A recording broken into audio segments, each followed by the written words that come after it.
Malakas ang pagtatapos ng kampanya ng Team Philippines matapos umulan ng medalya sa Day 5 at huling araw ng 13th ASEAN Para Games sa Thailand. Ang buong detalye sa report ni teammate JB Unyo.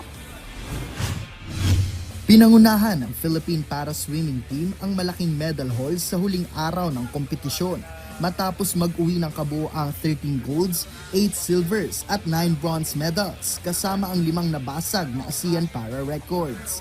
Bida sa pulang 22-year-old na tanker na si Angel Otong na muling ipinamalas ang kanyang dominasyon matapos magbulsa ng 5 gintong medalya at 1 pilak na naging haligi ng tagumpay ng koponan sa kanyang mga events.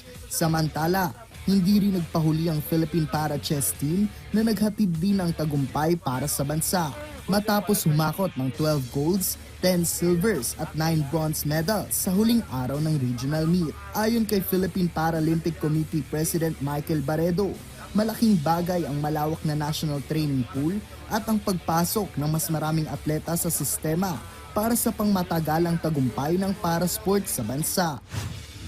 We have, of course, a national training pool that's in the area of about 200 combined, in about 15 or 14 sports.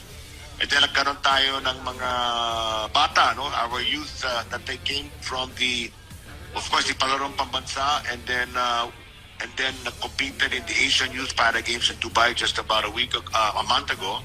So nagkakaroon tayo ng magandang programa, and judging from the chairman, Patos, Patrick Gregorio statement that we might be included or will be included in the Batang Pinoy and the Palarong Pambansa.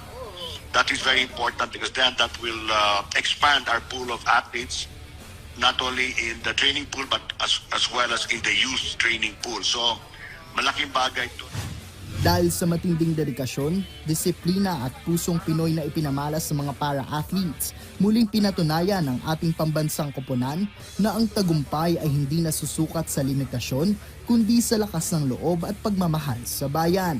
JB Hunyo para sa Atletang Pilipino, para sa Bagong Pilipinas.